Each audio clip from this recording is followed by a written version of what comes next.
Good morning प्यारे बच्चों, कैसे हो आप सब लोग। आशा करता हूँ कि बहुत अच्छे होंगे। मैं असिस्टेंट प्रोफेसर राम सिंह यादव एक बार फिर से आप लोगों के लिए नए वीडियो नए चैप्टर के साथ उपस्थित हुआ हूँ। ये बीए, बीएससी और बीकॉम सेकेंड ईयर के बच्चों के लिए और BA final year, first year और सेकेंड ईयर तीनों वर्ष के बच्चे इसको पढ़ सकते हैं, क्योंकि उनके सिलेबस में ऑलरेडी दिया हुआ है हिंदी के। तो आइए जान लेते हैं। जानने से पहले एक चीज़ मैं बता देना चाहूँगा कि जितने भी मैंने वीडियो बनाया है आप लोगों के लिए, अगर आपको लगता है कि इसमें कुछ चीज़ें छूट गई हैं या नहीं समझ में आई हैं तो प्लीज़ उसको कमेंट बॉक्स में ज़रूर लिखें, ताकि मैं उसके नेक्स्ट वीडियो में फिर से क्लियर कर सकूँ।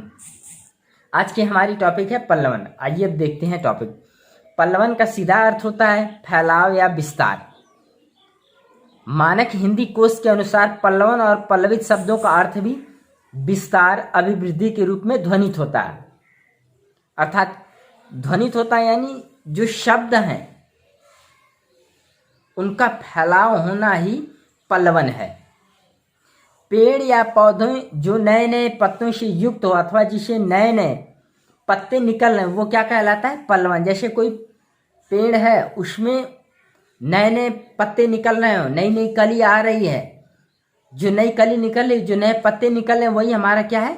पल्लवन। वो पेड़ क्या कर रहा है, वो पौधा क्या कर रहा है? फैलाव हो रहा है, यानी उसका विकास हो रहा है, विस्तार कर रहा है। और हिंदी मानक कोश के अनुसार यानी शब्दों का विकास, वही हमारा पल्लवन है। हरा भरा लहलहाता हुआ, यानी जैसे हमारे खेतों में देखते हैं फसल हरी भरी होती है, पहले बीज बोते हैं, बड़ा होता है, फिर वो क्या करने लगता है? लहलहाने लगता है। जब बढ़ता है धीरे धीरे बीज अंकुरित होता है, बड़ा होता है, तो फिर क्या करने लगता है? विकास होने लगता है, उसका फैलाव होता है। वही हमारा क्या है? पल्लवन है, जिसे नई नई चीजों, रचनाओं आदि से युक्त किया गया हो और इस प्रकार उसका अभिवर्धन तथा विकास हुआ हो शब्दों का, वही हमारा क्या है? पल्लवन है। अंग्रेजी में पल्लवन के लिए एप्लीकेशन शब्द का प्रयोग किया जाता है। पल्लवन विचारों का ऐसा क्रमबद्ध प्रस्तुतिकरण है जिसमें उदाहरण द्वारा बात को स्पष्ट करना होता है। जैसे कोई बात हम कह रहे हैं या सामने वाले को बता रहे हैं, नहीं समझ में आ रहा है, तो स्पष्ट रूप से उस बात का पूरा सार अच्छे रूप से समझा देना, बता देना, वही हमारा पल्लवन है। जैसे भावों, तथ्यों, विचारों, रचना, संकेतों का स्पष्टीकरण ही पल्लवन है। जैसे किसी के भाव को देखकर हम समझ जाते हैं कि इसके विचार क्या हैं, ये कहना क्या चाह रहा है, हम समझ जाते हैं, वही हमारा क्या है? पल्लवन है। जिसमें आरंभ से लेकर अंत तक मूल भाव, विचार या मंतव्य की रक्षा की जाती है, यानी जो हमारे द्वारा बोले गए शब्द हैं उससे कहीं भी त्रुटि न हो या सामने वाले को दुख न पहुंचे, ठेस न पहुंचे, जिससे कि हम उसकी रक्षा कर सकें, वही हमारा पल्लवन है। पल्लवन लेखन कला का एक महत्वपूर्ण अंग है। किसका?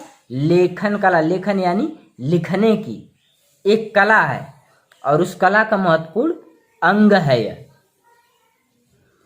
किसी भावपूर्ण वाक्य अथवा वाक्यांश, लोकोक्तियों, दार्शनिक विचार, उक्ति, मुहावरे तथा पद्यात्मक सूक्ति, यानी पदों के माध्यम से लिखना, जो पद्यात्मक सूक्ति को समझाकर लिखना ही पल्लवन कहलाता है। यानी कोई पद हम लिख रहे हैं तो उसको अच्छे से पहले ऐसे लिखें कि समझ में आ जाए, उसे समझाकर बता सकें ताकि सामने वाले को समझ में आ जाए, वही हमारा क्या है?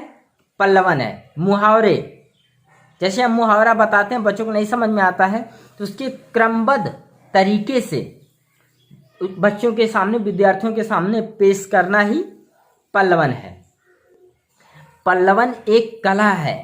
कैसी कला? लिखने की, बोलने की, प्रस्तुत करने की, सामने वाले को समझाने की, बताने की, ये सब एक कला है।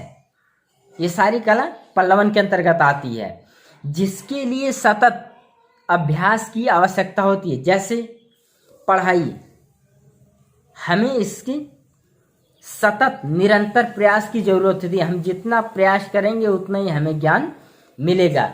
अगर कोई बच्चा एक सब्जेक्ट में 100 नंबर पा रहा है और दूसरे सब्जेक्ट में फेल हो जा रहा है, तो कहीं न कहीं यह ज़रूर उसकी मिस्टेकिंग है, गलती है, उस पर वो ध्यान नहीं दे रहा है, सेल्फ स्टडी नहीं कर रहा है, उस सब्जेक्ट को ध्यान नहीं दे रहा, पढ़ाई नहीं कर रहा है उस सब्जेक्ट को, या उसको नहीं पढ़ रहा है, जिसकी वजह से उसमें वह फेल हो जा रहा है। यही क्या है? पल्लवन है, यानी निरंतर अभ्यास करना, कंटिन्यू, वही हमारा पल्लवन है। पल्लवन के लिए, पल्लवन एक कला है जिसके लिए सतत अभ्यास की आवश्यकता होती है। सतत यानी निरंतर सीखना, अधिगम, वही हमारा क्या है? पल्लवन है। अब मैं आपको बता देता हूं कि पल्लवन की प्रक्रिया क्या है। मूल वाक्य, सूक्ति, लोकोक्तियां आदि पर ध्यानपूर्वक विचार करना चाहिए। विषय का विकास धीरे धीरे और स्वाभाविक रूप से करना चाहिए। वाक्य भी एक दूसरे से सहज रूपेण संबंध होने चाहिए। ये सब क्या है? पल्लवन की प्रक्रिया है। पल्लवन में उदाहरण, दृष्टांत सम्मिलित किए जा सकते हैं। किसी भी चीज को बताने का एक तरीका, उससे पहले एक एग्जाम्पल दिया जा सके। जो उदाहरण हम देते हैं वो किसके अंतर्गत आता है? पल्लवन के। पल्लवन अन्य पुरुष में ही होना चाहिए, ना कि अपने ऊपर। हम अपना उदाहरण देके बताएं, नहीं, किसी दूसरे महान व्यक्ति का, महान पुरुष का एग्जाम्पल देकर हम किसी टॉपिक को एक्सप्लेन कर सकते हैं, वो हमारा पल्लवन के अंतर्गत आएगा। फिर है मूल एवं गौड़ भावों, विचारों को सोच समझकर क्रमशः अनुच्छेद में लिखा जाना चाहिए। यानी कि जो चीज़ हम लिख रहे हैं, जो बता रहे हैं, जो हमारे भाव हैं, जो विचार हैं, उसको अच्छी तरीके से क्रमबद्ध रूप से सजाकर बच्चों के सामने प्रस्तुत करना, ताकि सामने वाले को समझ में आ जाए। तथा ध्यान भी रखना चाहिए कि उसमें कहीं त्रुटि न हो। उक्ति या विषय का कोई अंश या भाव भी नहीं छूटना चाहिए। यानी कि जो चीज़ हम बता रहे हैं उसका कोई शब्द न छूट जाए, हो सकता है वो बहुत महत्वपूर्ण हो। इन सब छोटी छोटी चीज़ों का भी पल्लवन में ध्यान रखा जाना चाहिए। फिर है पल्लवन में मूल भाव या विचार की पृष्ठभूमि में जो भाव और विचार हों उन्हें भी स्पष्ट करना चाहिए। यानी पल्लवन में जो चीज़ हम बता रहे हैं, जो उसके मूल भाव, जो टॉपिक बता रहे हैं, सबसे पहले टॉपिक के बारे में बताना, किसका सार क्या है, ठीक है, उस टॉपिक के बारे में एक्सप्लेन करना है। फिर उसके बाद पूरी कहानी बताना या कविता बताना या जो भी टॉपिक आपकी है, ठीक है, और वो बिल्कुल स्पष्ट रूप से हो। यही हमारा क्या है? पल्लवन। तो आज की टॉपिक हमारी यहीं ख़त्म होती है। फिर नेक्स्ट वीडियो के साथ मिलेंगे। यह टॉपिक बहुत महत्वपूर्ण है, इसे आप ज़रूर पढ़ें। और ये एग्ज़ाम में भी पूछा जाता है। पिछले 4-5 सालों में कंटिन्यू 1-1 साल का गैप देकर आ रहा है। तो मैं आशा करता हूँ कि ये वीडियो ज़रूर पसंद आएगी सभी लोगों को। फिर नेक्स्ट वीडियो, नेक्स्ट चैप्टर के साथ फिर मिलेंगे। तब तक के लिए धन्यवाद।